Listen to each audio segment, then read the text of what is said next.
Today I'm going to start the process of removing the Dualogic unit off the top of the gearbox, and hopefully we'll be able to replace the clutch and any problems that seem to be there.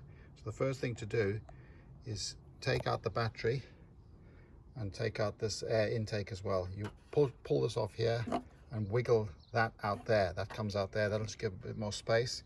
Once the battery's out, the battery tray has to come out, and hopefully then we'll expose the top of the Dualogic unit. And I'm told that it only needs 4 bolts to get it off. Some people say it's a 10-minute job, really easy, and others say it's incredibly hard.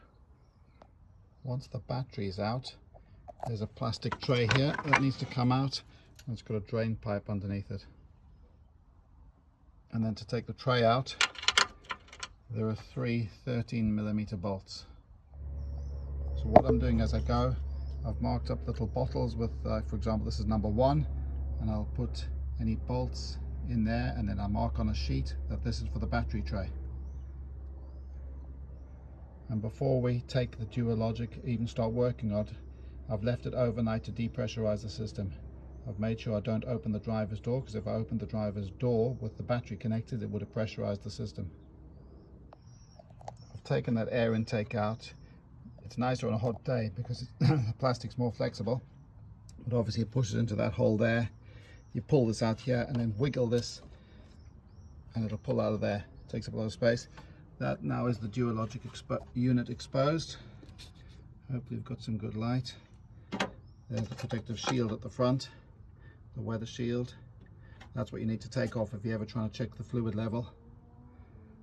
This is a 20-year-old unit, and it still works. This is a drain pipe that we just push out the way. It's a drain pipe down from the scuttleboard area. That's, I think, a unit, a part of it that some people recommend taking off if it sometimes pops into neutral. And supposedly this is held on with 4 bolts. Let's try and work out where they are. Quite hard to see that there, but that down there, that is the location of the reversing switch. You can just see the cable going onto it. That's it down there.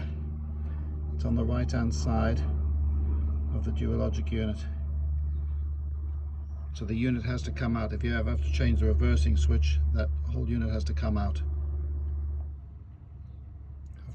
I've tried to take this 13mm bolt off. This seems to hold an earth strap to the unit on, and I'm thinking that might be a bolt that holds the whole unit on, but I just don't know.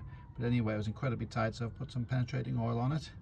And what I'm going to do now, while I'm waiting, I'll jack the car up, and I'm going to take this protective shield off, because I cannot see how the unit could ever come out with that shield still on the front. While I was doing this, I noticed there's a cap here. It's down there. That's it. I'm just going to touch it. It's quite oily. It's actually loose. I tried to unscrew it, but it wouldn't come off. But it seems to be a plastic cap. The heat shield is held on by these 10mm bolts. They're not particularly tight. I don't actually have the car jacked up, but I've taken the 4 bolts off the heat shield, and I wiggled the heat shield straight off there, and it's actually fallen straight out of the bottom of the car. So I'll now retrieve it, because I've often wondered, sometimes the heat shield, I've struggled to get it in from the top or the bottom, but as I say, it was mounted here, 4 bolts off, and it's just dropped after I pulled it off the front over the this unit here. And that is the weather shield. So it's mounted like that, looking from the front. There are 2 retainers on the right hand side, and then 2 there. So looking at the front, it's 2 there, but the 2 are around the side. So I'll put somewhere safe. That's what I mentioned earlier about the reservoir, to check the fluid level. I've got a separate video, but that's the only way you can actually see the level in that tank down there. There's the tank there. The only way to see that is to take the weather shield off. So now I'm looking around the unit, trying to find what other bolts hold the unit on. I can clearly see there are 2 right at the back. You can see them, I'll mark them on the video. and that's the strap. I think that's an earth strap that I've put some penetrating oil on, and that's where the tank is filled from if you need to fill the tank. If it's the case that there are 4 bolts, I'm thinking well, maybe the one is there, acts as a dual purpose holding the earth strap on. Maybe the other one's that one there, and then we have the two at the back, which you can see there's one down there and there's one down there. We shall see.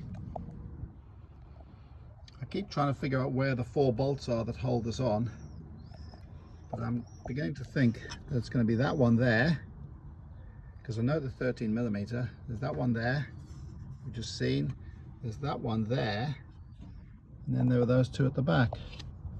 Let's see if we can try and get them. There's one down there, and the lighting's terrible at the moment. The other one's down there. Okay, but I have soaked them in penetrating oil. I'm going to leave them for a bit because the last thing I want to do is snap them off. Okay, let's see how it goes. This is my technique. I'm using a torque wrench,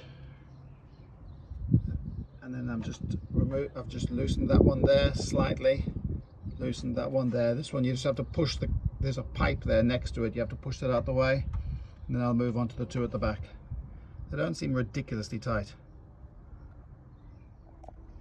I've started loosening and they're all loosening. I'm going to have to take that, that looks like an earth strap to me, it's bolted on, so I'm going to take that off now completely. That seemingly was going nicely, but I've sheared the bolt, so that's going to have to be drilled out and replaced, which I can't do. I'm going to get somebody to have to do it for me.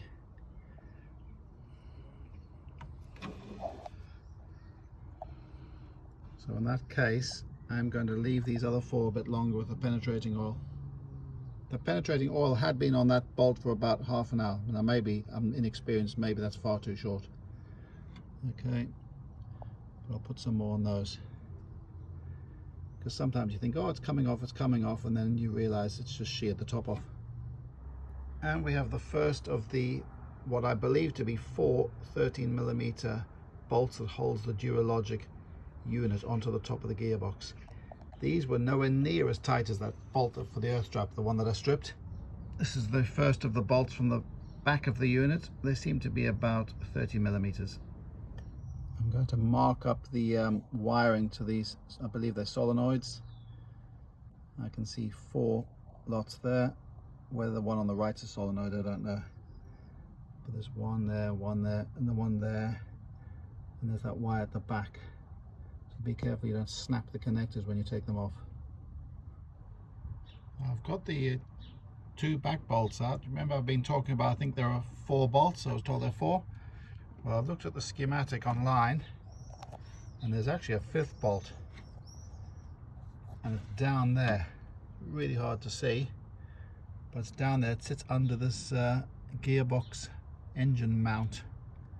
I'm going to try and see if I can video it. There it is there. It's there. Get some light on it. And I cannot get a direct access to that without taking this off. So I'm going to have to jack it up and remove the engine. I think you call this the gearbox mount. Okay. You can see it much better there. I've cleaned off 20 years of grime over that was covering it. So I'll put some penetrating oil on now, and then we'll see about getting it off. So this bolt's going to be a 19mm, and then the actual mount is held on by 4 bolts, which I believe are 13. Let me just check them. Yes, 4 by 13. So I'm going to put penetrating oil around these, because these, I've had this off before many years ago. I thought I would try and change the reversing switch.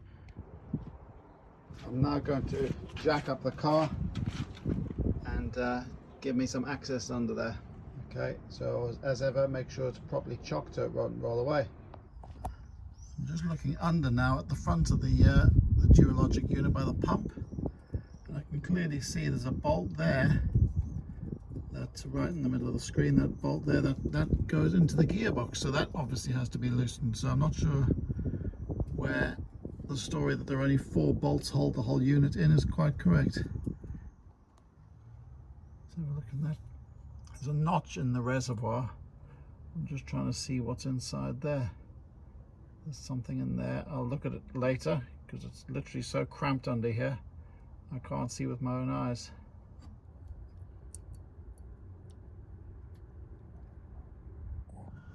I've got the car jacked up now and I've mounted it. That one there, that axle stand's resting on the dog bone, that rear engine mount. It's called the dog bone because of its shape. I'm just using sort of like a really hard plastic padding that actually came surrounded by a battery that sometimes just stops it getting everything scratched. And then I've put this here, and I'm just going to lower that main bolt on the side of the gearbox and see if I can drop it down slightly. Right, this is, I've done a bit of research. I could spot there was one bolt on the side there. This is on the side near the pump. So there's one bolt there, and according to another YouTuber, there's one just around the top.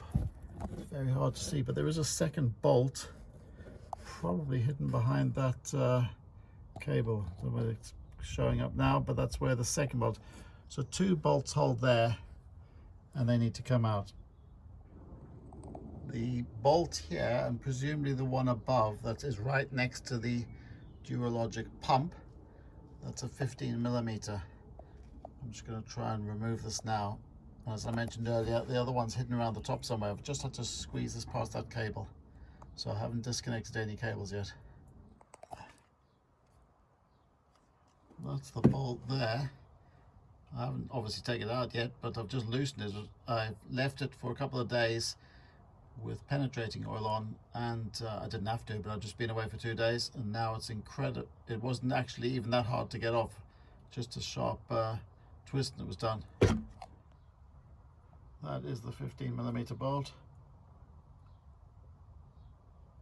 Came up pretty easily. That's the socket now, the 15mm socket on the top bolt. You can see where it is. So there's the other one out. The other one's there. Okay, let's see if it's as easy to get off as the other one. That came off nice and easily, because these have never been off in 20 years. So they weren't even an issue to get off. I've got the trolley jack just supporting the gearbox there. I've left that bit free because there's that's where I want to drain the oil later. I think it looks like an 8mm Allen head, but I haven't got one, so I can't drain the oil at the moment, so I don't want to block it off their access to it.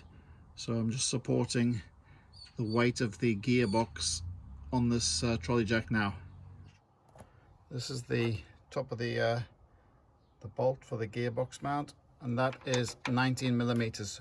So now I'm supported underneath by the jack. I'm going to just take that off. I haven't taken this right off, I've left it slightly on.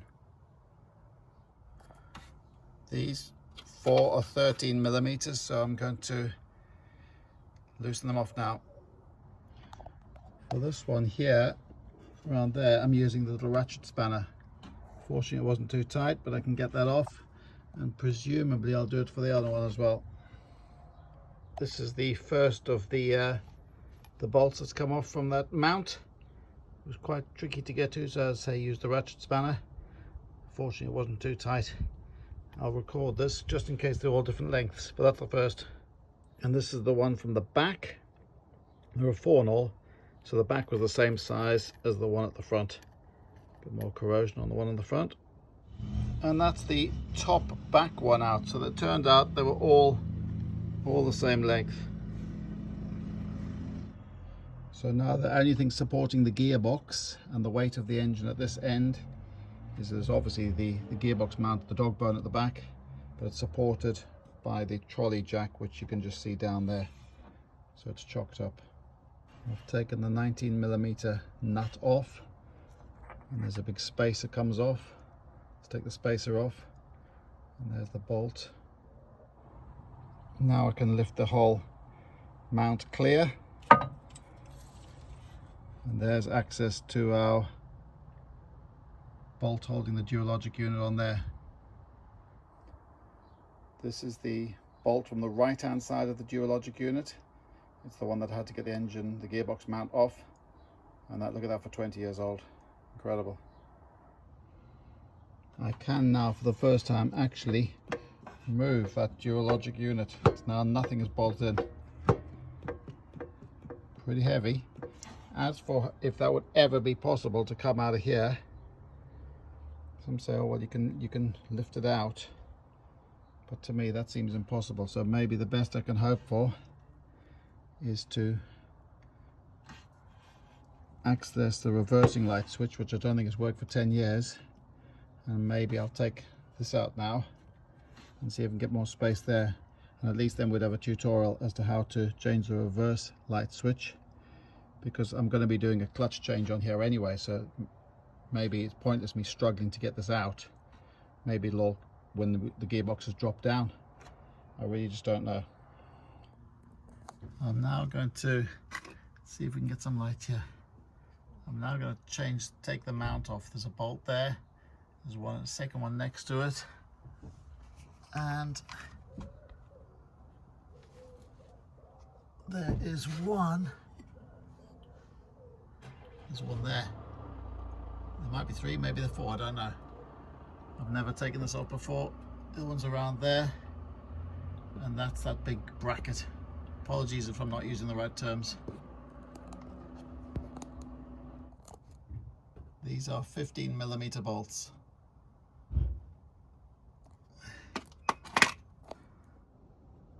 That's the first one out. I had no difficulty whatsoever getting it out. Once I've loosened these, I'm actually taking them off with a spanner. I just can't get this. The one on the end there came out nice and easily. That one there I'm loosening slowly with a spanner. And I've loosened this one. Where am I? I'm now loosening that one as well with a spanner. It's actually easier because I was going slowly with a spanner to get this off, and I discovered if I just pushed the bracket up to take the weight off it, then I could take it out with my fingers. It was incredibly fast once I could just start spinning that with my fingers rather than going slowly with a spanner. I'm now going to take this bracket out through the top. There it comes out. As you can see, obviously you can't get the wrong way around because it's one at the front and there's two at the back. This is the electrical connector to the reverse switch, and it's incredibly difficult to get to, obviously. Let's get down there. There's my finger going down. Now then, and on the bottom of it is the clip. So the same way you can see, get some light around. The same way you can see a clip there, like that. That clip is identical. You can't see it, you have to feel it. And the light's not great, but it's under there. And I think I've actually slightly loosened it, so I might be able to get that off now. I've got the clip, the electrical connector off. Once I was pretty confident that the plastic clip was out the way, I just used a flat bladed screwdriver carefully to make sure that the clip was fully open, then I could wiggle that off. The plastic wasn't too brittle. It's actually quite hot today, so maybe that would have helped, because the last thing you want to do is snap that piece of plastic clip off. So I reckon if you were just wanting to replace but if you were wanting to replace the reversing switch, which I've been trying to do for about 10 years, you don't actually have to take this Dualogic unit off. It's to take this large gearbox engine mount off, and that gives you space to the side. You will, I believe, need a 22mm deep socket. Let's see if we can get that off without having to take anything further apart. I must have had this 22mm deep socket for about 10 years, because the reversing switch it started, when I put the car in reverse, the gearbox would go into reverse, but the reversing lights were very intermittent, and eventually they packed in completely. Unfortunately for a car in the UK this age, it's only a courtesy to have a reversing lights for an MOT, so it's not an MOT failure. If the car were newer and the reversing lights didn't work, then it would be an MOT failure. So basically for about the last 10 years I've lived without reversing lights. This is my reversing switch that I've had. Bought this about 10 years ago. I'm just trying to figure out why is it that this can fit into the 22mm deep socket. That's what I'm expecting to do. But when I try and put this socket onto my existing switch, it doesn't seem to want to go. I've got the socket on now. It was quite a pain to get on there, but it seems to be on there. And let's see if we can take the old broken switch out. I don't know what time I started, but I've been trying to spin that 22mm deep socket for absolutely ages, and I keep thinking that, well, it surely is going to come out now. So I've been doing a quarter turn at a time, then to split the T-bar from the socket I have to put a screwdriver in there to push it apart, then reset the T-bar, then do a quarter turn, then put the screwdriver in again. And after I thought I was getting somewhere, I'm beginning to think that maybe I haven't even mounted the 22mm socket properly onto the switch. I'm now going to take the wheel off, and then I'll take the wheel arch liner out. The wheel arch liner is held in by several small Phillips screws. You'll be able to see them once you get going. Try not to get too much. Watch, they could be very gritty, and you can end up, when you take it out, you can end up scratching the paintwork. So maybe just clean this edge. So to remove the wheel arch liner, I'll just take the screws out now, but I'll show you where they are. There's one at the front and there. There's another one there. Then to the back of the shock, there's one up there. There's one down there. There's one there. And the one that's easy to forget about is there's one on the sill. And I've just realized why I'm struggling to get it out, because there's another one. There's a screw there at the front that goes into the bumper. And the wheel arch liner's out. It's actually remarkably big when it comes out. Don't lose this little metal part there, because that's needed. That's the only one like it, I think. Well, there's on mine, unless one of them has already gone. I don't know, there might have been one there, but I don't think so. While you're here, I've done this over the years, but you might as well clean out any debris that can accumulate in there. Really get a brush in and clean it all out, and put maybe some anti-rust treatment in. The front doesn't matter because the front's the plastic bumper. And now we can see that we've exposed the side of the Dualogic unit. This here is my 22mm deep socket that we saw earlier. I've been doing this over several days, so I'm now several days in, but for the first time ever, I can see, if I take this off, I'll be able to see the end of the gearbox reverse switch. This is now my third attempt over the years to get this reversing switch out. The first time I've ever seen it, because I've never done this technique where I've taken the wheel arch lining out to access it. I should have done that the other two occasions. I tried lowering the engine, but I didn't take the engine that big gearbox mount out. So clearly here I've been spinning it, but I don't think I'm getting it out. I don't think I'm mating onto the bolt properly. So maybe my 22mm deep socket is just too thick, maybe, I just don't know, but I think I'm failing. Just in case it helps, I used a ratchet torque wrench here with the extender bar and the 22mm, and hey presto, we have the reversing switch out, and you can see that's where it was there. And I was hoping it would be immediately apparent that maybe that plunger had stuck or something, but maybe it's internally died. But that switch feels just as good to me as the new one I bought. So maybe the switch is not the problem, in which case I never will have reversing lights, and because I don't have the reversing lights, the rear parking sensors don't work either. This quite amazes me. You would think, looking at this, you'd think it's a 20-year-old car. You'd think, oh, comes that's 20 years old now. I think that's called the track rod end. We put those in less than 2 years ago. My father-in-law and we bought brand new ones, Delphi I think they're called. They were really cheap, but I mean they are the official product, and that's the sort of corrosion. We put new wishbones in, so that wishbone's not original. Both sides had wishbones, and these were replaced as well because we thought, well, one of the bushes I think had failed or something for an MOT, so we thought let's change both sides, and then we put new shocks in. So those are new shocks. It's amazing how fast, even though I don't do many miles, how fast things start to decay. I'm now going to take the brake caliper off, which is held on by two 13mm bolts, to get that out the way. Now I've removed this part here. There were two 13mm bolts. I am going to take a cable tie and we're going to attach this to support this weight. So this is going to get out of the way, and we're going to attach it up to one of the springs out there. I'm going to put the new reverse switch in here. I might as well put it in just in case I get any muck introduced through that hole. So let's tighten that up now, and it seems to go in nicely. To help sit this on, where is it there? I find it's better to just, because I've got no bolts attached to the Dualogic unit, I lift it up slightly.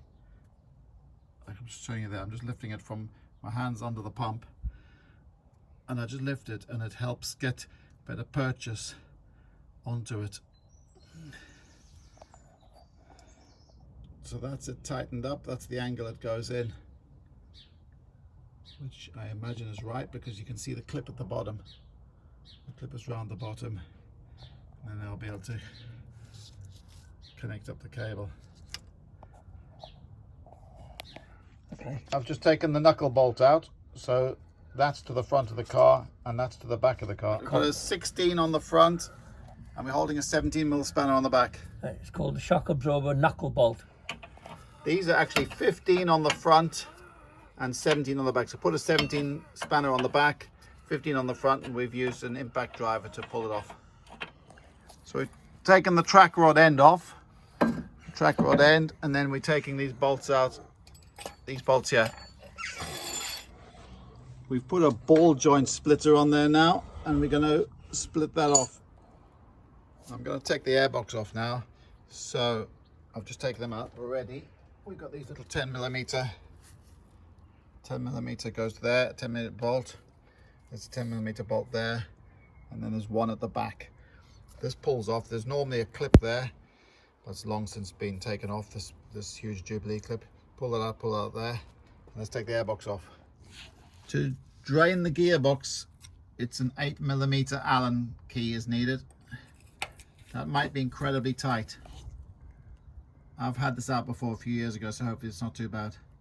I've now got I've got actually used a nice 3-ton jack here. You don't have to, but anyway, that's what my father-in-law has brought around. Put a block there, and the engine is supported, so I've got that there, and I'm now going to take the gearbox oil out, which is, I'm just trying to, it's there, isn't it? Yes, there it is there, and I'm just loosening that. I'm going to take it out now. I'm going to take this coolant water pipe off. It's just getting in the way. We need to see what's under there, so we're going to take a clip off there, and we're going to take a clip off there. We're just checking here, and this bit connects to the Dualogic unit, that bit there, and then that connects to the gearbox bell housing with a circlip.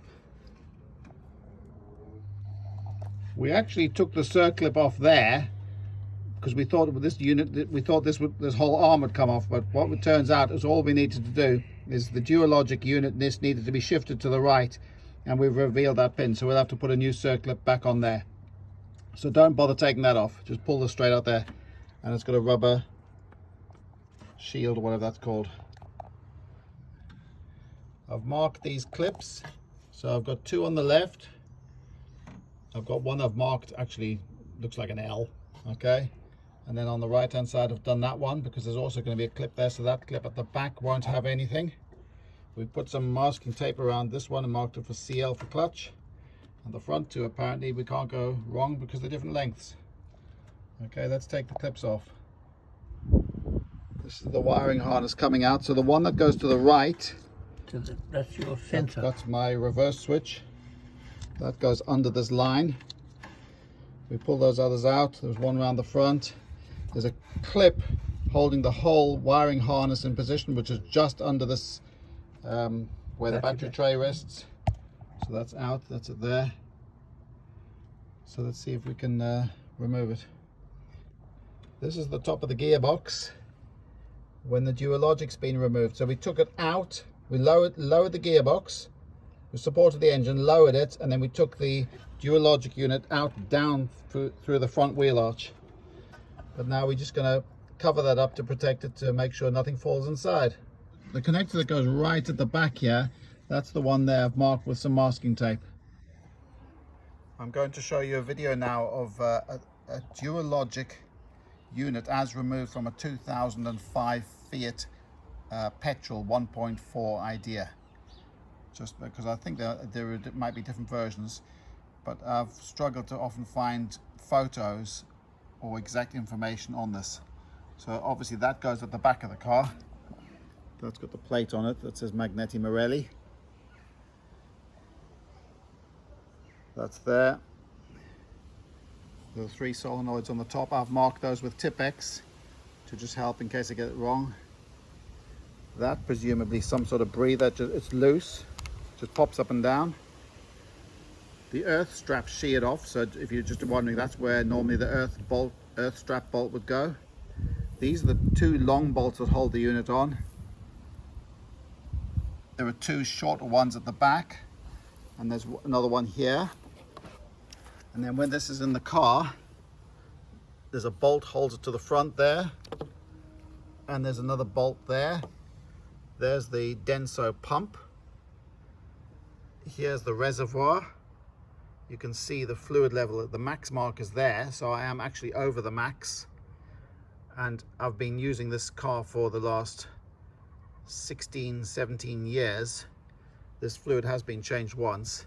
So for the moment, probably when I refit this, well, I'll suck some of that fluid out. I'll take all the fluid out and I'll push fresh hydraulic fluid in. Whatever you do, that is not gearbox oil goes in there. If somebody tries to put gearbox oil, you'll destroy the unit. I'm going to clean this up here. This is the bit that earlier I was trying to work on how this disconnects, but this actually just pulled out from like a fork, I think it was, that goes onto the gearbox. So here, that's that side, and that's the unit, and hopefully if that helps anybody, then that's good. And this is where this plastic cap here, that's where you would fill hydraulic fluid into it. Alfa Romeo called this the Selespeed unit, Fiat called it the Dualogic unit. This arm with the numbers visible, the part number, that's the arm that is presumably attached to the clutch fork, and it's this that's pushed by the piston that pushes out the side of the Dualogic unit. So every time there's a gear change, that is pushed out, and then that does the clutch. There are degree markers on the side of the bell housing here, 0, 5, 10 and 15, and normally there's a rubber cover that goes over there, but it fell out years ago and I've never managed to get it back in, so I'll put it back in this time if I can find it. I'm just quite amazed, I'm under the car now, that we have the original label, and this little label is still sticking out. It's wrapped around, it's been there for 20 years, and that will have done a lot of rotations. It's got the original manufacturing date on it. All around this car you often find little stickers and dates. You lift the seats up and you find the manufacturing date on. And while I'm under here, I've put removal oil, penetrating oil onto the various bits that I'm going to need to just try and help soften the stuff up I've been working on this over several days, and in fact it's actually weeks now. I'm now going to attempt to take the starter motor off, which is this part up here that's got the Denso label on, or Magneti Marelli, something like that. And at the top, right up there somewhere, there's a, you can tap it, that's a plastic cover, that's like a shroud. That's a shroud that hides the, I believe, the electrical terminals. I think it is. So I'm just going to see if it just wobbles off. Okay, and then we're going to take this starter motor off. This is the plastic. Let's see if we can zoom in there. The plastic cover comes off. It's coming out now, so we'll see what it looks like. Keep it up right there. So now there's the plastic cover.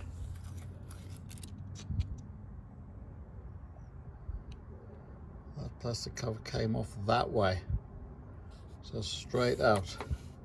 You can now see up there, there's the connector. So we take it off, and now we take that connector off.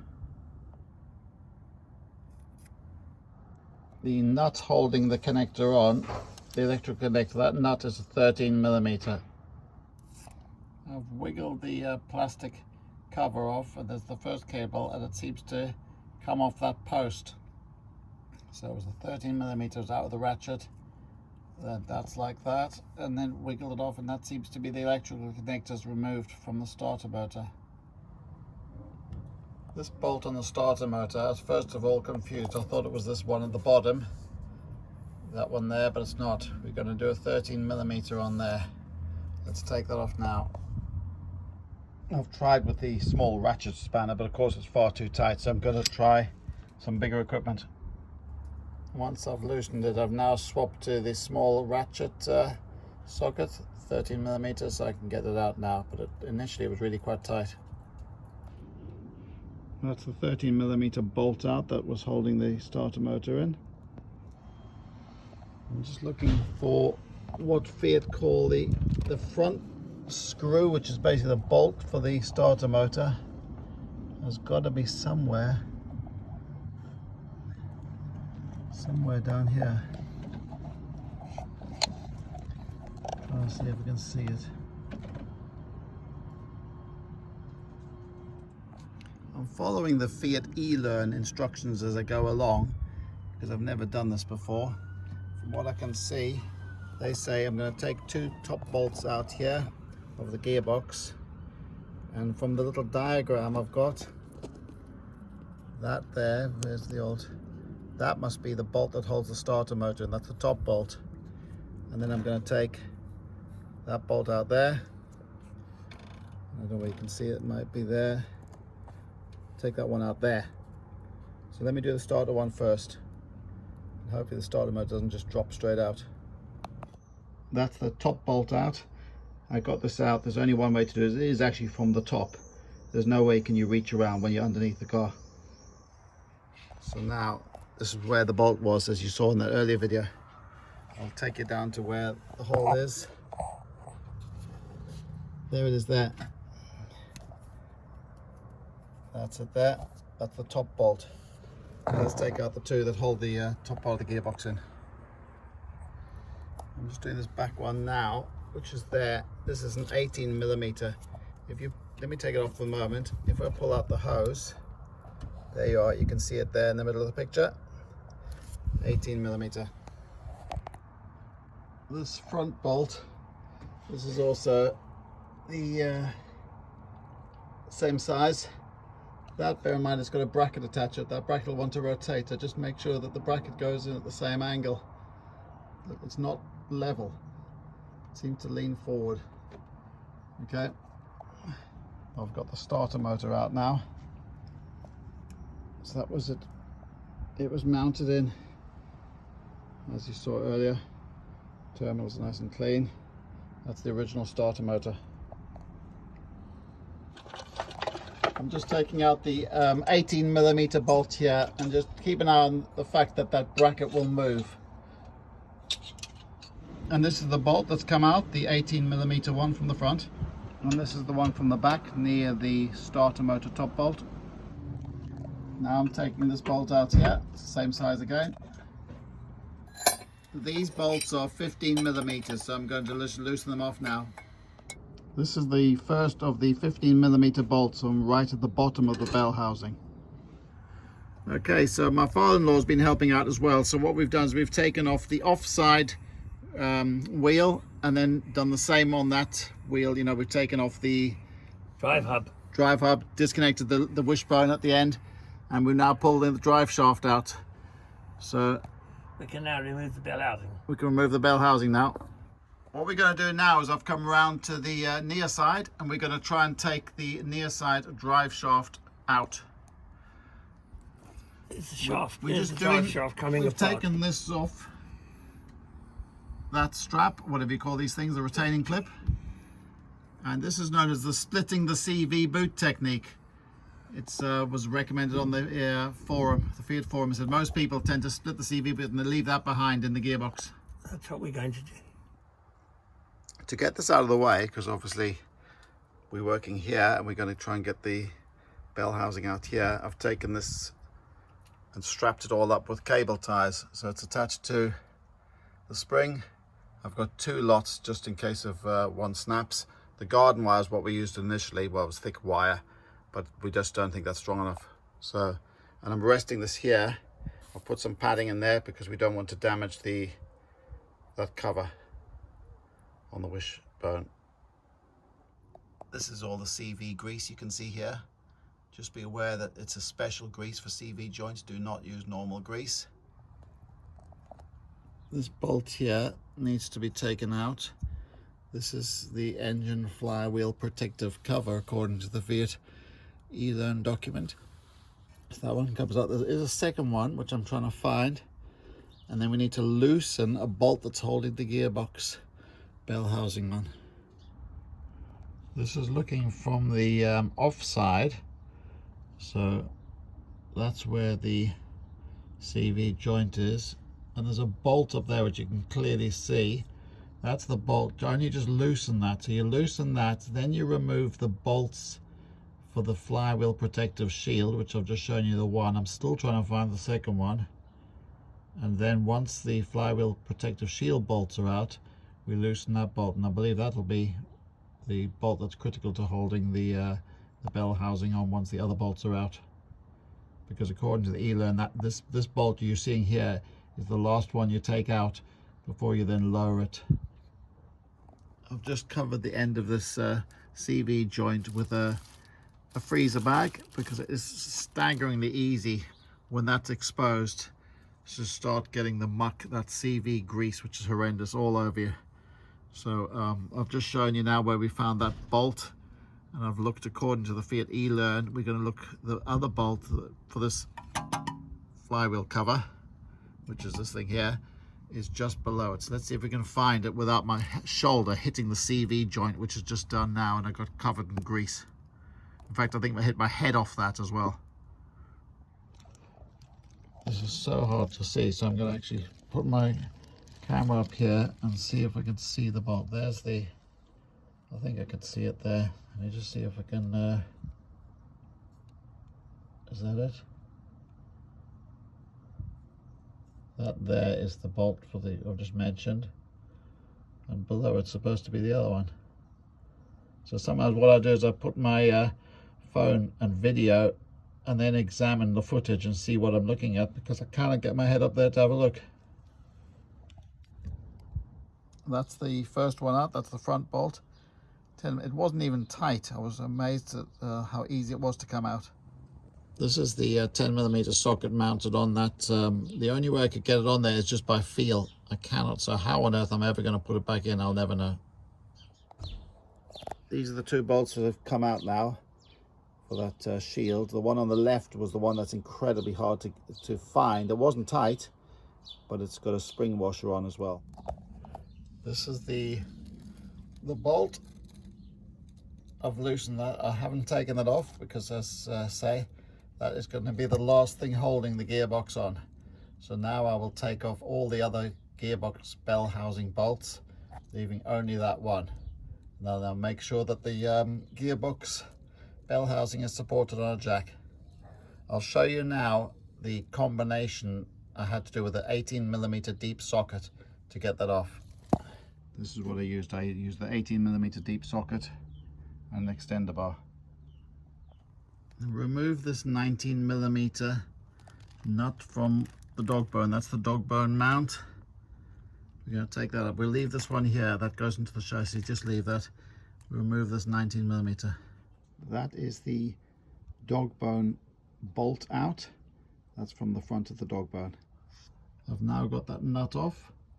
This is the one round the back, and this is the last bolt that holds the bell housing on.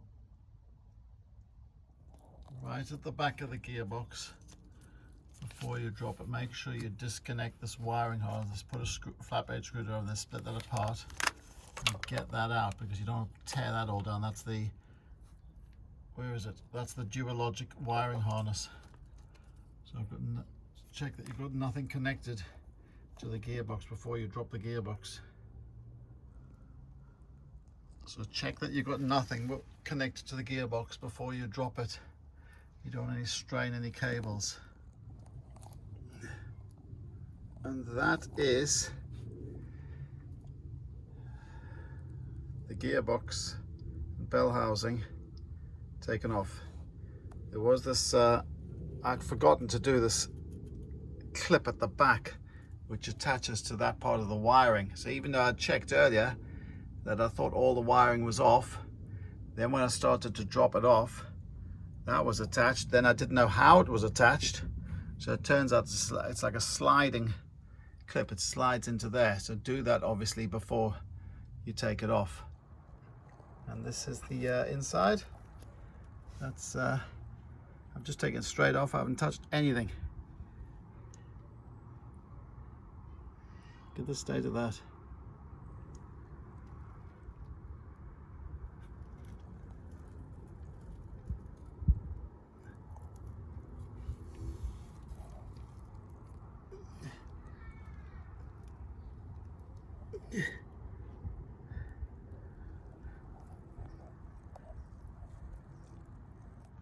I've just taken the front of the bearing off, and half the ball bearings are missing.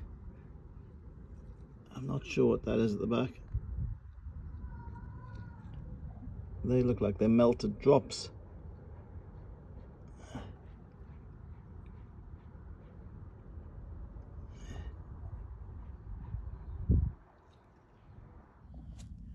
I'm now going to take out the bolts holding the pressure plate on. If I zoom in here, that is the type, and I need a RIBE or RIBE, R-I-B-E 7. So I'll take those out now. Apparently you can use Torx, but it will work, but they are actually RIBE or RIBE 7s. And that's the first bolt out. There are 6 to take out. And this is the clutch plate. I've taken the pressure plate's obviously attached to it, so the pressure plate's now come out. And I'll zoom on that. I don't know whether anybody who's an expert will be able to let me know. Is that normal wear? 109,500 miles, original clutch. I'm a total amateur here, so I don't really know what I'm looking at. Let's have a look at the flywheel.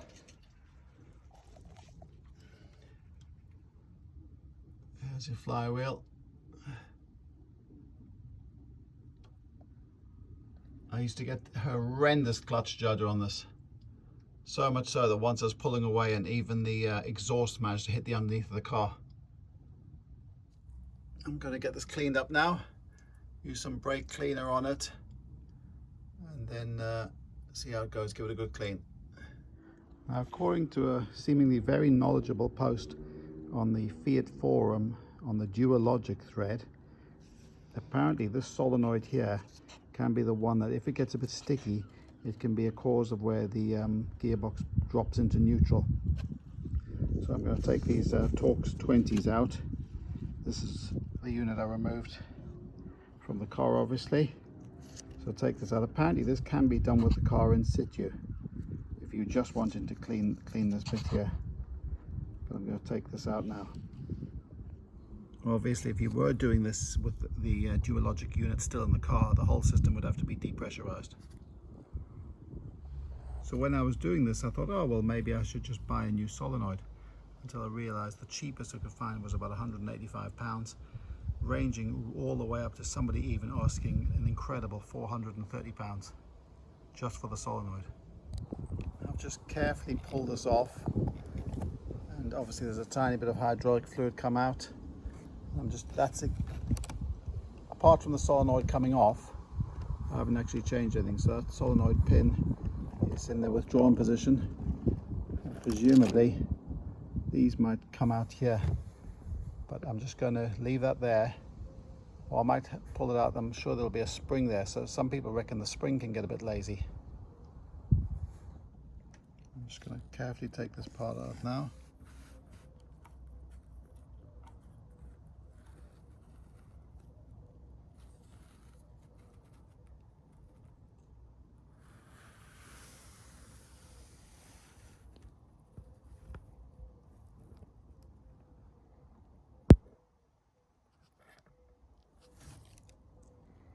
There is the spring, and the part I'm going to call the plunger.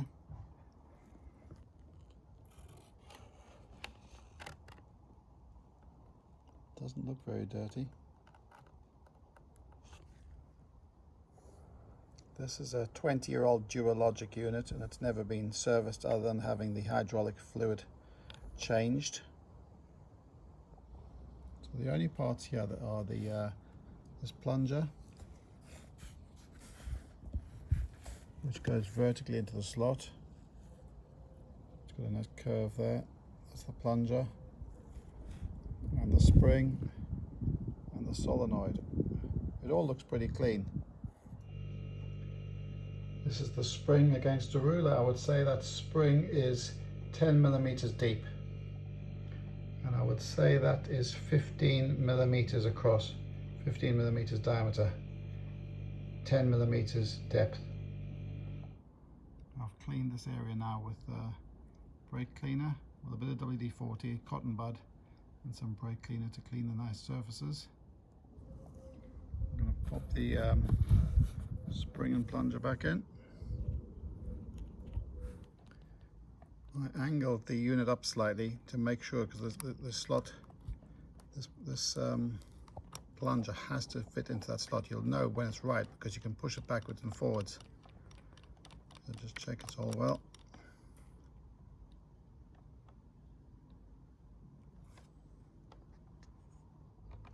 Make sure the surface, I'm using brake clean here, that surface has to be lovely and clean, and the same with the solenoid surface. And that's the solenoid back on, all tightened up. Now I'm going to take off this back panel that says Magneti Marelli on it. This is held on with 3 Torx screws, and they're not held on very tightly. I'm just taking them off now. Now I've loosened the 3 Torx screws, and I'm just going to prise the Magneti Marelli plate off.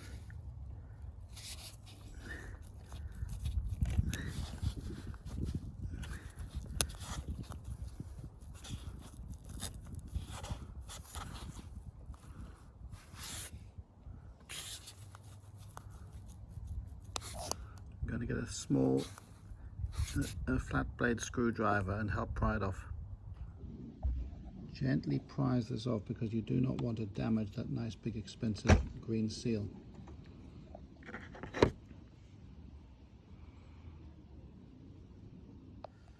And apart from some hydraulic fluid coming out of there, it was actually quite a bit. I'm not sure that hydraulic fluid should even be there. So that's the inside. You can actually see if I move this around, shake it around a bit, there is more inside as well.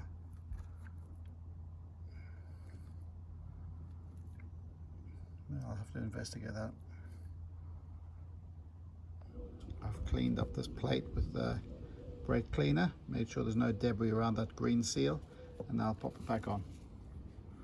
And check also that the plate it's going to mate onto is nice and clean as well. I'm now going to look inside the bell housing and clean it up. Specifically, I'm going to check the condition of this fork. If need be, if the fork is worn out on the ends, then you can buy a new fork unit and you get a new bush. Typically, some of them come without the bushes, but there's a bush goes at the top and there's a bush goes at the bottom. But sometimes often they'll come as a kit. But apparently those bushes are really hard to get out. But that only needs changing if the end of the fork looks worn out. Just to avoid getting any CV grease on me, I've just put some old gloves over these CV joints. And we don't want to obviously get any muck into that grease. I'm just using a screwdriver, a magnetic screwdriver, so I can get any of the metal particles out, because the ball bearing and bits were just shattered, so there's just metal bits everywhere. And I was a bit concerned that if I start flushing stuff through, some of these fine metal particles will end up in parts maybe that they shouldn't really get to.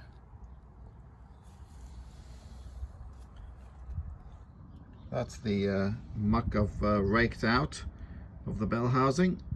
I'm now going to give it a good clean with some brake cleaner. I've just put some red paint on here. This is actually the same color as the car, so a bit of touch-up paint.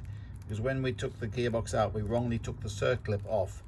So the last thing I want to do is knock this arm off and then not be sure what position it went back in.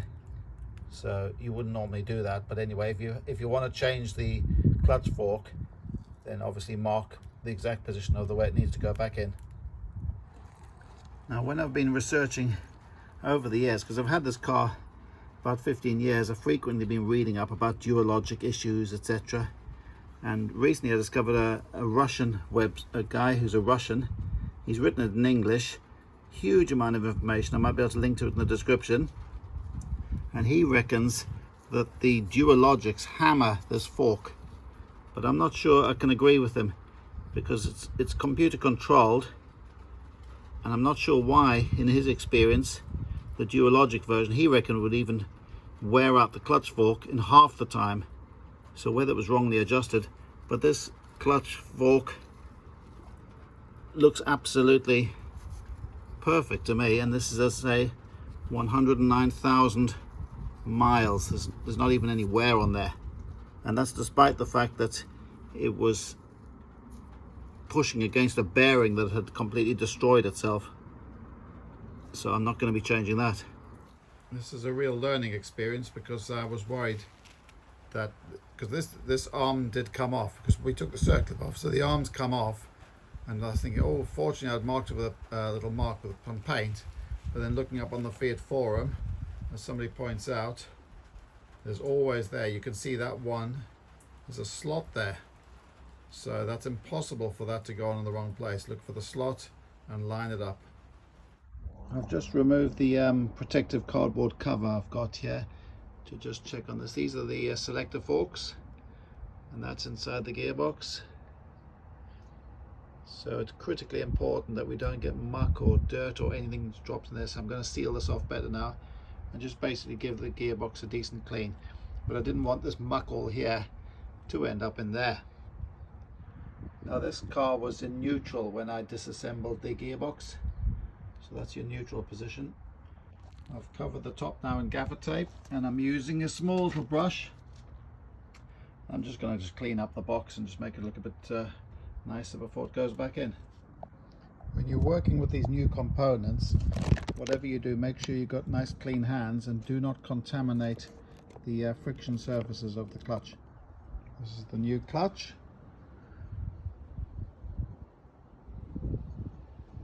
This is a Valio, but of course there are others available. If I would say, never skimp on this part. After all this work, there's no point in putting a cheap clutch in. And that is the new thrust release bearing. This is what was completely torn apart. Right, so I've been onto the excellent shop for parts.co.uk and I've got the proper hydraulic fluid. Tutela transmission CS speed. Do not use anything else. After all this work, I'm not going to destroy the Dualogic unit by putting in some wrong fluid. My gearbox oil for this particular gearbox, is the GL4 Plus. It is, again, Tutela, and I'm going to need 1.65 litres, so that's, there are two 1 litre bottles there, so that'll be fine. And I only need 700 mils for the Dualogic of the Tutela transmission CS speed. I'm going to clean up the flywheel now, get a bit of wire wool, brake cleaner, and make sure this flywheel is lovely and clean. So the clutch plate is nice and clean, and I've made sure there's the holes that the bolt's going to go back into are nice and clean. So I would say that's a very clean flywheel. Make sure it's centered. I've loosened these bolts back. Then I put my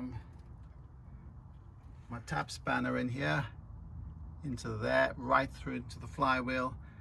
Then I've just kept taking photos, sitting back, looking at the thing. Does it actually look aligned? And I'm pretty confident it is now aligned. While you've got the wheel arch off, the wheel arch liner off, you might as well do what I've done over the years, is check in here and clean out absolutely any gunge in there. And you wouldn't think that that's a 20-year-old car. So much for Fiat being rot boxes. Just have a look inside this wheel arch.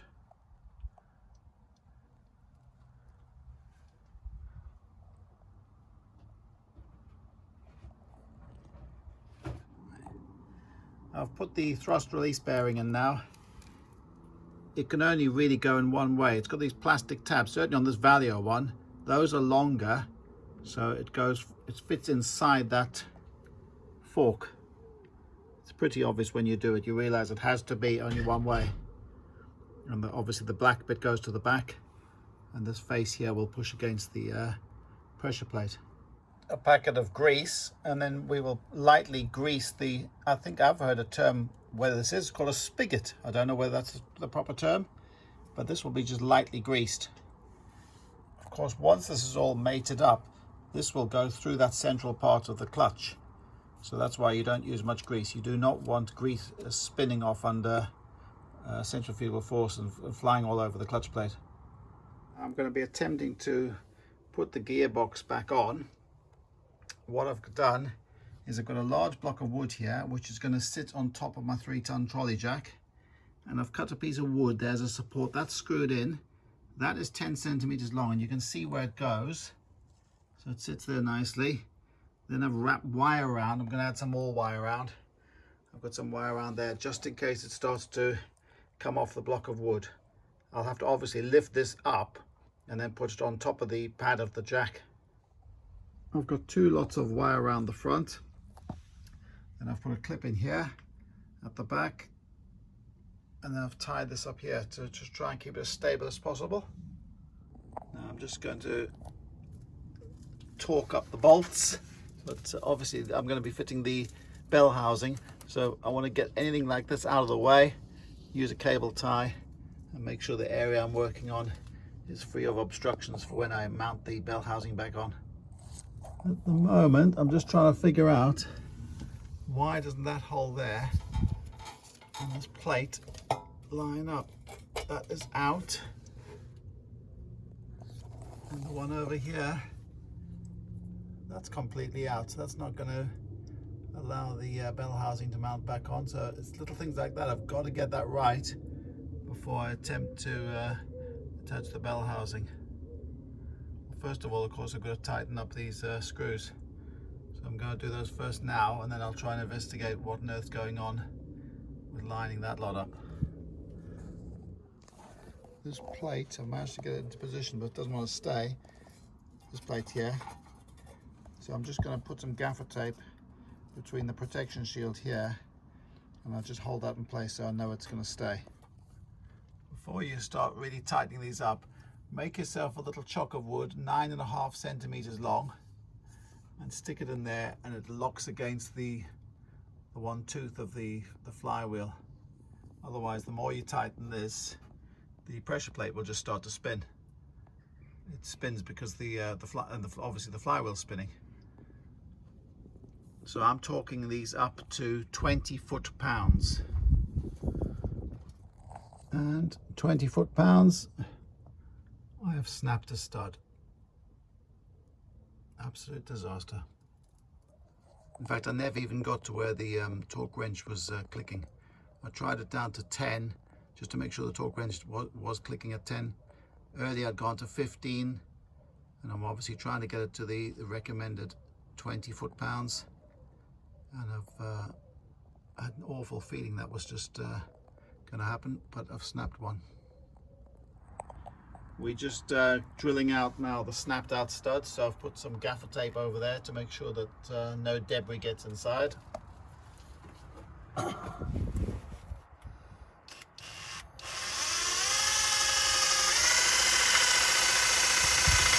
We're just using this cutting and tapping non-drip compound. Now, while I was removing the Dualogic unit, that's the earth strap goes on there. There's a bolt there. I managed to snap that bolt, so we're going to drill the bolt out now. Okay, so now the bolts have been put in. My father-in-law replaced, took them all out and has torqued them up to 15 Newton meters. So these actually are 6mm bolts. The information online said there were 8mm bolts, which is why I got the wrong torque setting, which is why I then ended up snapping the bolts. So here we go. As you can see, actually I bought a pack of 5. So 5 of them are brand new. One of them we just reused the existing one, because at the correct torque setting it would have snapped anyway. It would have never snapped anyway, so we never actually needed. If I'd only known the correct torque setting, I would have never snapped the bolt in the first place. Okay, I've got this ready now.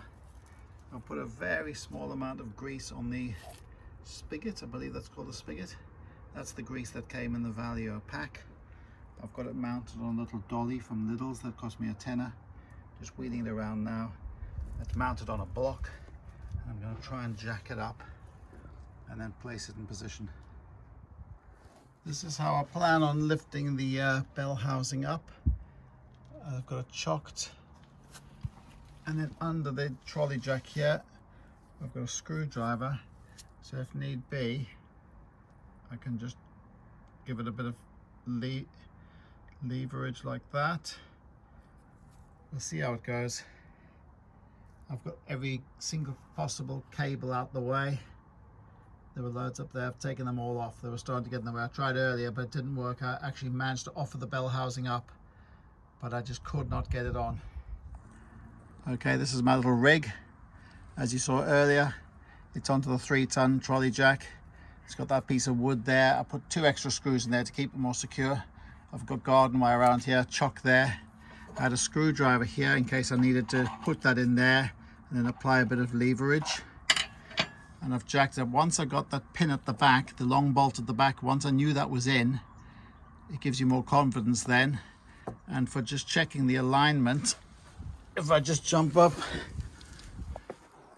I had a rod, but I've lost it now, a 10mm threaded rod, and that would then be able to just push it through and make sure that they were aligned.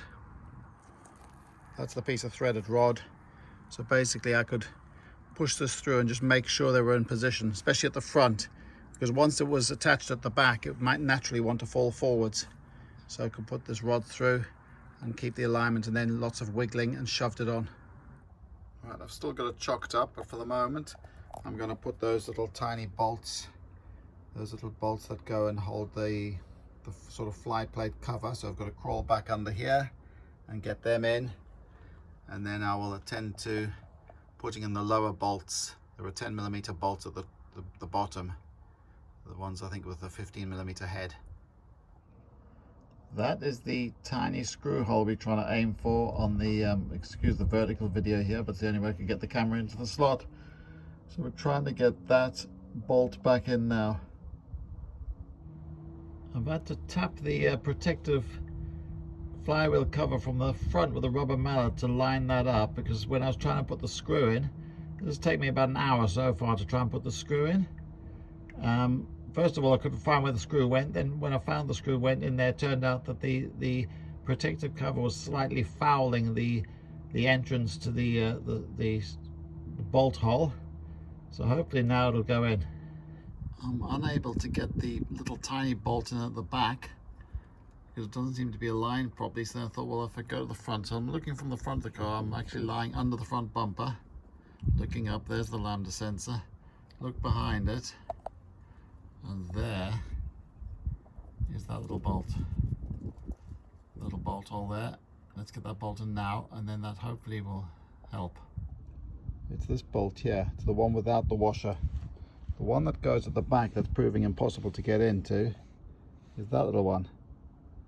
That one goes round the back and it's up by the CV joint. It's the one that I cannot see the hole even, so I've had to try and video it to try and work the hole, and it seems to be the plate's getting in the way. So let's try and put this one in. Let me see if that's lined up now. I've tried to put the front one in. Should we see it's lined up?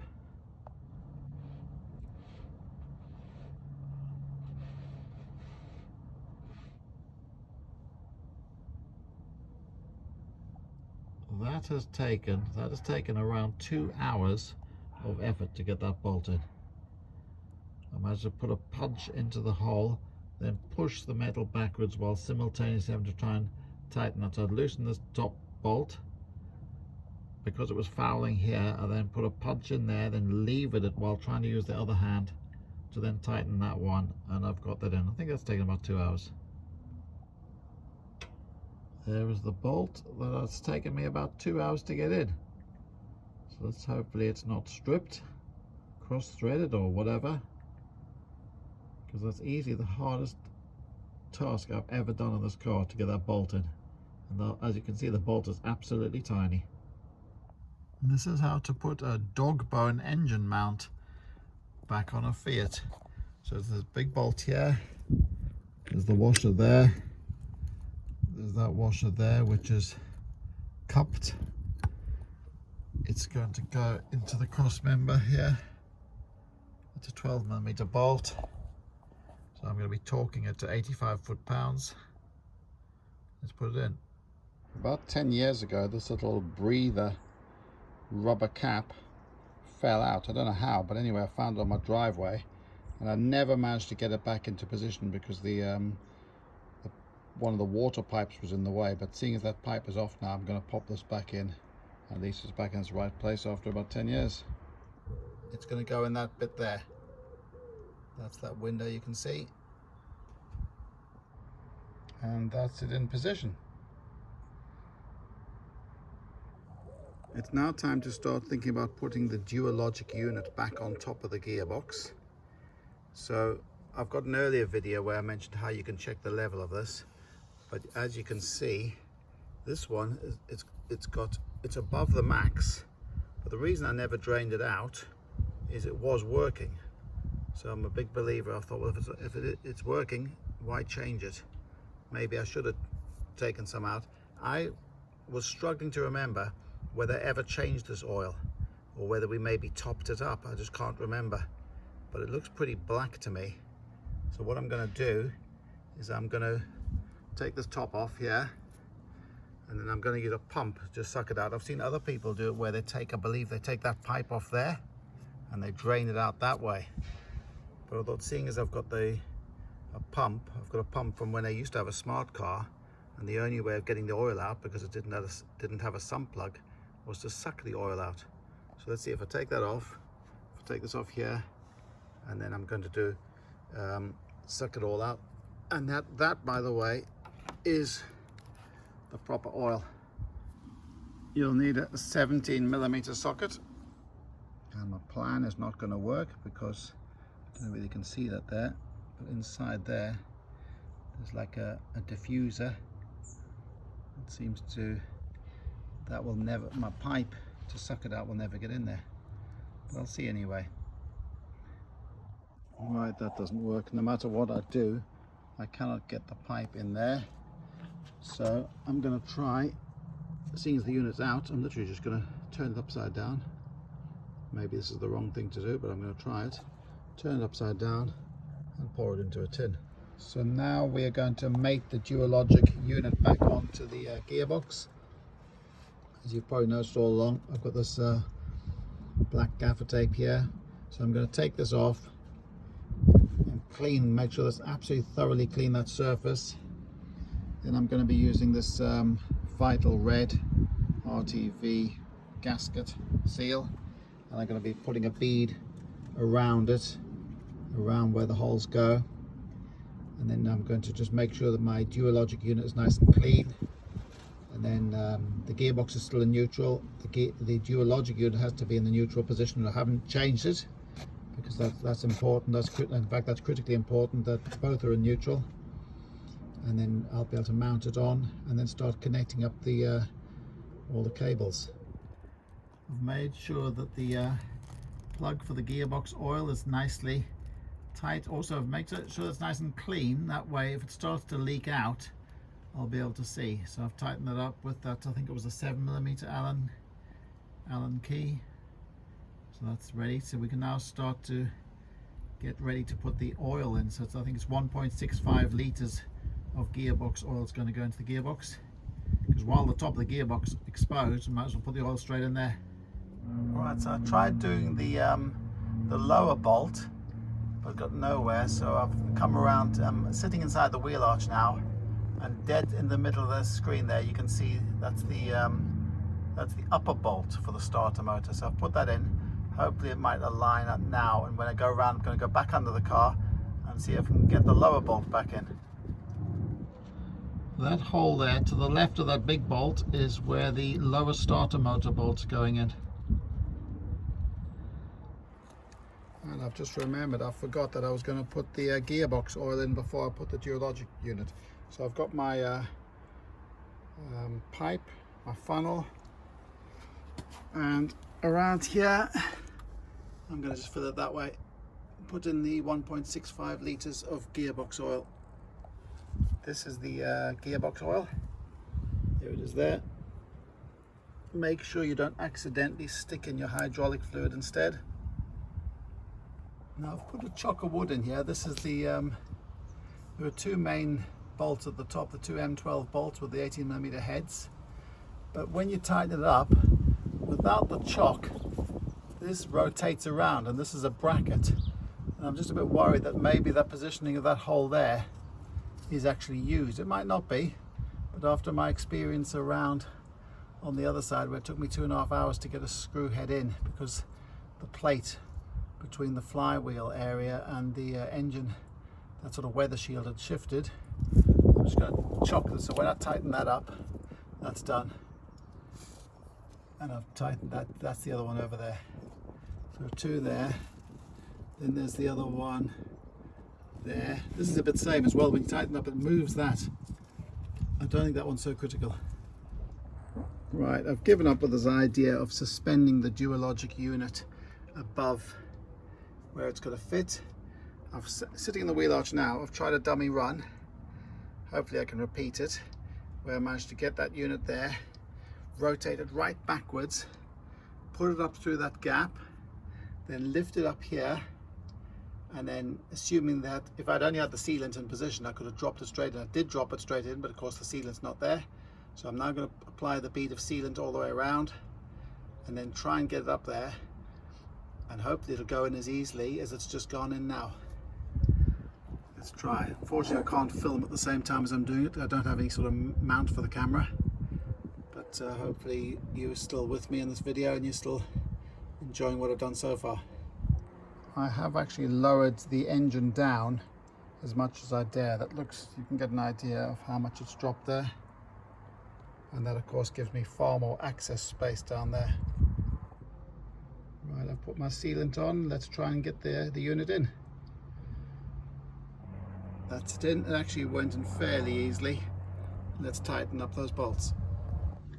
Actually, when I then checked from the top, I discovered that that piston that's needed for the clutch fork arm wasn't in position, so I just quickly have to lift it back off and make sure that you can hardly see it now, but make sure that that's seated nicely.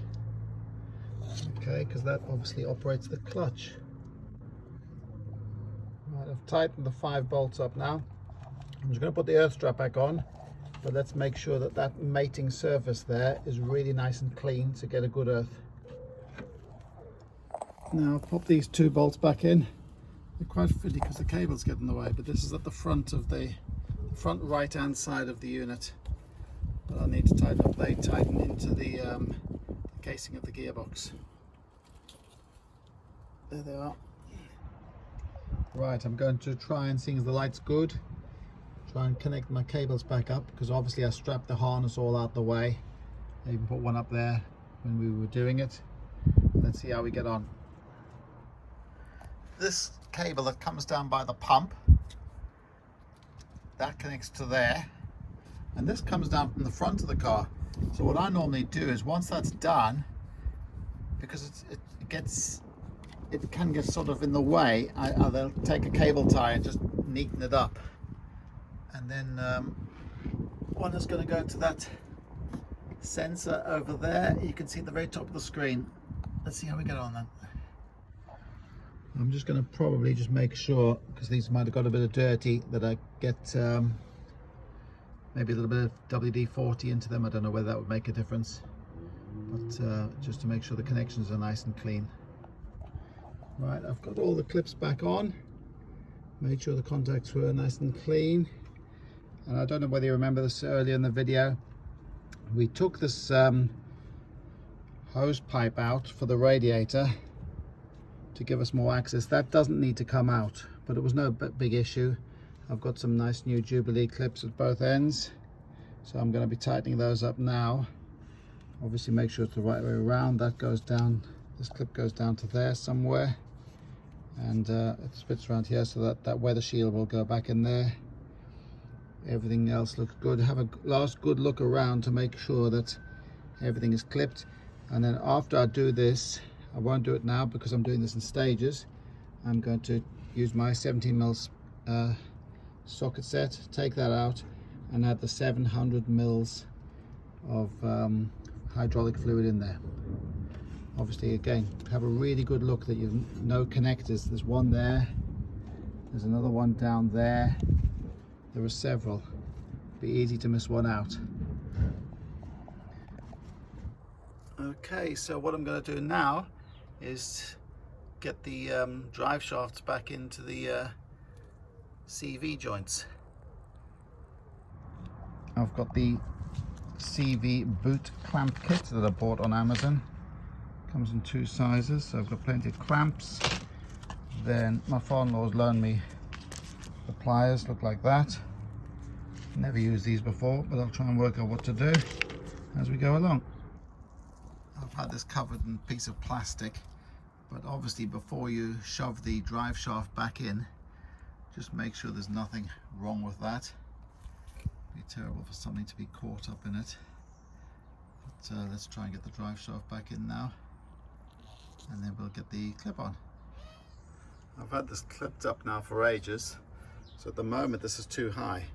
So I've added a cable tie in the bottom here to the bottom of the shock absorber, and then I'm going to support it while I snip these, and that should drop down and then get me, because at the moment the drive shaft is too far away from the CV joint. Now, I've never used these clips before, but I've just been speaking to my neighbour who happens to be a mechanic. I've got 2 neighbours here who happen to be mechanics. So basically you wrap that around, you sort of bend the outer bit in first so it'll grab better, and then those pop through there. Once you've got you can adjust it, obviously, well, you can tighten it, but you certainly, if you put them in the wrong hole and it's not tight enough in the first place, then you've got to scrap it and start again. This helps if you've got clean gloves and you make sure everything's clean in the first place, because of course the CV grease is incredibly slippery, and you start trying to get around there and it becomes incredibly messy. And then I haven't yet clipped it on, but it's held on at the moment, and I'm now going to tighten it up. So when you tighten it up, make sure it's obviously in the right position, and then crimp it up. So I've got these two bolts here. They've gone back in. I've tightened them up, torqued them up to 47 foot-pounds, and I've done the lower bolt there. We were going to change the this unfortunately got slashed. I might have mentioned it earlier in the video, but that's going to get changed anyway. But for the moment, that's just sitting in there, so we can then get it apart. Because we tried getting this apart when it wasn't in there, and it just of course spins around. So we'll do that sometime today, hopefully. Right, I'm going to put the gearbox mount back in. I might as well just make sure that these holes are nice and clean and free of any debris, so everything goes back together nicely. Maybe get a little squirt of WD-40 into there, clean it all up, and then I'll get the gearbox mount back in place. This is the mount. It's in two parts. Obviously that bit attaches into the top, this bit attaches to the gearbox, and you know which way around it is because there are two for the back, and those two are going to go there and there, and then one for the front. So obviously you don't want to put this in the wrong way around. Two to the back, one to the front, and let's get the top. So let's separate it out. So I'm going to take obviously that off there, get that bit in there, then tighten this bit on, and then offer it up. There are 4 bolts, 2 at the top, there's 1 at the front, and 1 right round the back. Down there, that's it there. Now then I've loosely offered the bracket up. There's the big washer goes under there. We'll loosely tighten this up, and then I can put the bolts in the front. And then I've got to make sure I don't trap. This is the reversing switch wire. Let me come around here. I'll just be conscious that that doesn't get trapped. Maybe it's slightly in the wrong position, but I've got to be conscious that I don't nip it up and trap it. That's the reversing switch there. There's a reversing switch. Okay, let's see how we get on. That's going to be a 19mm socket for the top, and then the 3 long bolts that are going to go in here are 15s. Wouldn't think that bolt is 20 years old. It looks like new. I've actually just temporarily taken this back off because I wasn't happy about where this was coming through.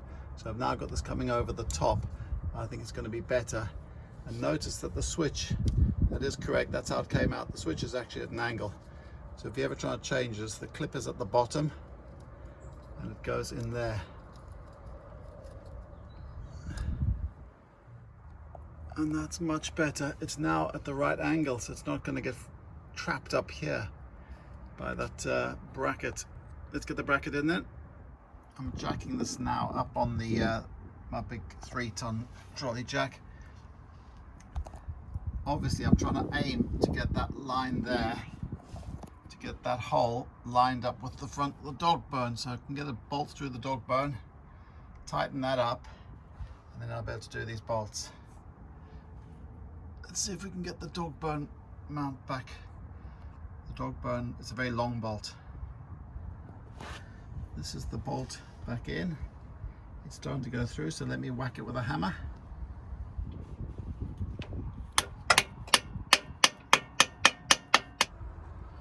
To get this on, this bracket here, it's extremely, well, I'm having extreme difficulty. It never seems to want to line up. The gearbox seems always too far forwards. So by the time this is lined up, this has got that vertical shaft that goes up into the mount that we've already bolted on. So lots of jigging around with the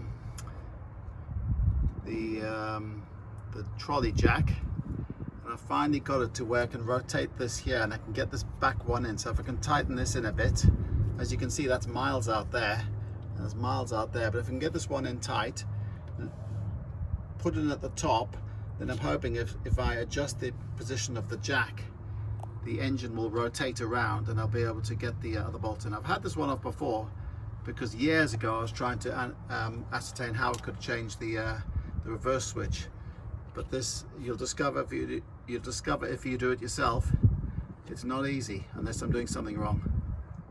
After doing this, I've got this bracket on now because I had struggled with this bolt here, because by the time this was up and through the top, I tightened it up there. Of course, then I forgot I'd put that bolt in, the second one there, number 2 bolt. Then I reckon it would be easier to mount this bracket on the gearbox in the first place, do it all when the gearbox is lower, then mount it up and then mount the top. I went about it, I think, the wrong way. I mounted the top part in, then I've added this bracket in, and then you always worry about that post ending up not going through that hole at the top.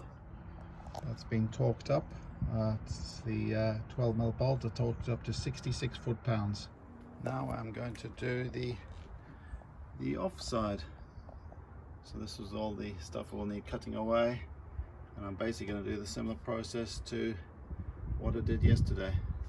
Right, I've lifted the hub up and I've attached it loosely with the top bolt.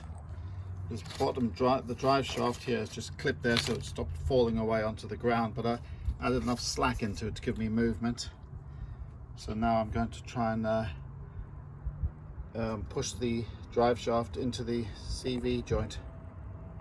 Actually, I've just remembered I'm not going to get this in the way because I haven't yet done the wiring for the starter motor.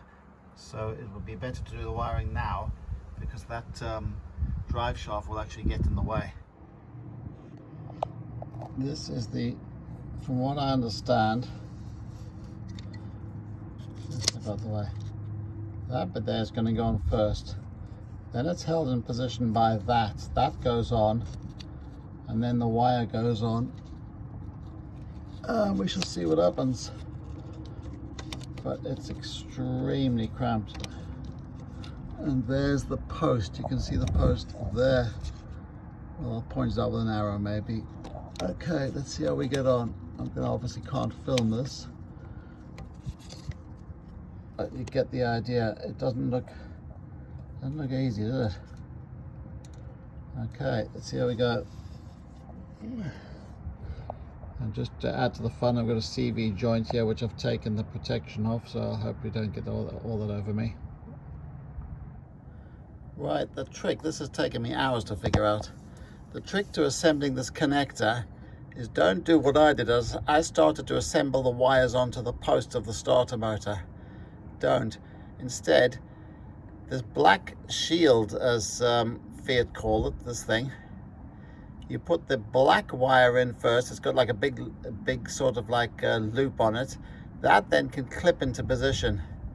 Then the red wire from the near side here comes in, and that pushes into the connector, and then you can start to get the connector onto the post, and then get the red wire here and then get that onto the post. So basically assemble the connector first, then get it onto the post. Don't try and assemble it in situ. Now, when I just like the thing, I don't know whether I mentioned it earlier, I'd put the ABS sensor cable, it ended up in the front here, so that now goes into position around there, around the back. To take it off, as it turned out, I first of all loosened this. I didn't need to. I loosened these 2 bolts here at the bottom of the shock absorber. I managed to ease it out and then get the cable through, so it actually turned out to be far easier than I thought it would be. To tighten up this, because I've replaced this track rod end, so to tighten up that nut there, at the moment if I turn that, this track rod end at this end just wants to rotate, which is no good. So what I'm doing is I put a bit of gaffer tape on here just to stop ripping the paint. And on this particular one, some of them have a flat panel on here, not a panel, a flat section that you can put a spanner on. This one's flat here, so I've just put a bit of gaffer tape there, and I'm just put my 12mm spanner. It's not perfect. I'd be surprised if actually an 11, but at the moment it's 12. I'm using a shifting spanner, and I'm just going to tighten that up. Right, that's tightened up. I need to check that's tight enough, and then this is going to be taken in for having its tracking adjusted anyway, because you think of the cost of tyres, it's not worth destroying your tyre because your tracking's out. And let's get my wheel back on. Right, the time has come to put the 700 mils of hydraulic fluid in. So I've got my funnel, which I've made sure is nice and clean inside, so there's no residue of the normal gearbox oil. And I'm going to then take off the filler cap there. I believe it's 17 millimeter. Right, so I've filled it up to the max at the moment. I reckon the level will probably drop once it pressurizes, but I can top it up. But it's a lot easier to put hydraulic fluid in than it is to take it out. So now I've put the battery tray in as well. The 3 bolts, let's tighten those up and get the battery in. And then once I'm confident that this is the right level, I'll put the big dust shield or the weather shield or whatever it's called back on. And don't forget the drip tray that goes in. And that's the battery in, nicely tightened up. So I've filled it up to the max level. Then I switched the position of the key to the ignition point. The familiar whining sound of the pump fired up. I haven't started the engine because I want to download the multi-ECU scan software. So I've come out today and the level was lower because that's what, when it primed, it had to obviously take some of the hydraulic fluid away. So I've now filled it up to the max point, and I have used 700 mils of the Tutela Selespeed. When I did first switch the ignition on, it took quite a bit longer to prime the pump up, but I haven't run there's a special procedure on the multi-ECU scan software because I haven't got the software. I haven't done it, of course, but it did seem that the next time I tried it, it was around 8 seconds, which to me has always been around 8 seconds for it to prime the system. I'm going to pop the airbox back on now, so I might as well mount the intake part into it in the first place and see if the whole lot goes on in one unit. That was actually much easier than I was expecting. Straight in there, make sure that's mounted nicely. Now I'm just going to line the holes up. Remember, it's one there, one at the back, one there. Connect the hoses up, and that's that job done.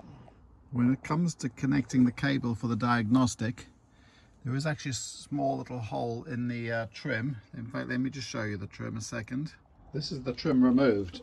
Now, presumably, the idea is you're supposed to be able to take that out and then put the diagnostic cable through there, but I have never succeeded in doing that. So it's easier to take the whole trim out. It sounds daunting at first, but it's the same way that you would change the pollen filter. So you've got 3 screws at the top here, and these are just clips. So these clips here will fit into there. So it's a case of just sort of, you undo the screws. I think there might be a screw down at the bottom that I've long since don't bother with anymore, but then it just a firm pull and it will come out. At first you might think it's going to snap, but as I say, that there, if you ever wanted to service your own car, that is where the pollen filter is mounted into there anyway, so it's quite normal to take this panel off. Once it's in there, you can pop the old connector in there. So now I've got the my old Windows laptop connected to the car. I've just got the ignition on, so obviously you can see some lights on the dashboard. I've never actually used this software for years. This is now the fully licensed version. So the first mistake I made is I went to engine. I thought I'd connect that way, but for the procedure for the gearbox, I want to go down to gearbox, which is there.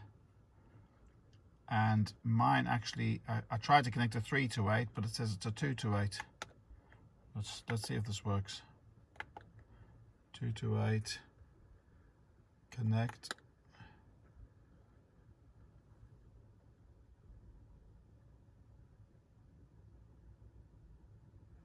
And it's connected. I'm going to do this clutch drain.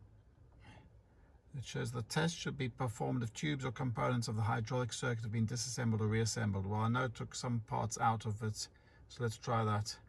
I've got to be over, I'm in the wrong seat at the moment, so I see it has to be, the brake pedal has got to be pressed for the whole operation.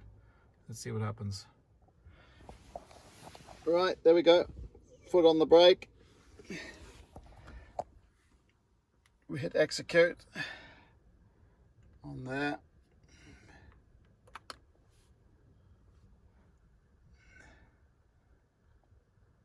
Let's try it and see if it explodes.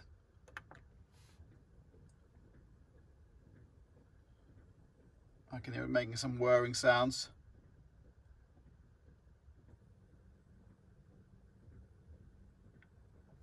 So it says it lasts about a minute. And there it is, completed. Another one I'm going to use is the clutch replacement. Delete some of the parameters inside the control unit. Execute in case of complete clutch replacement. Conditions to run this function, the engine off. Well, the engine's off. Let's see what happens.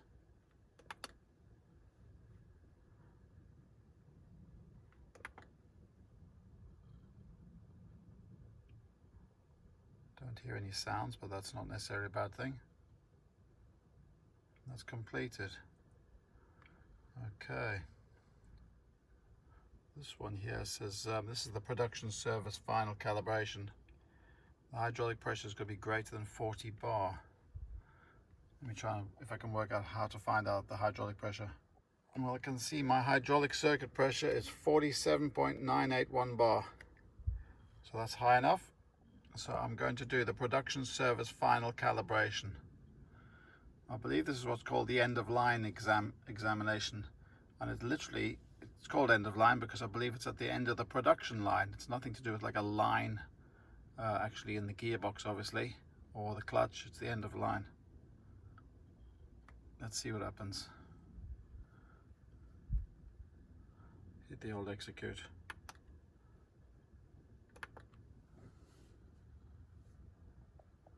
And I can hear the odd sound being made from the front.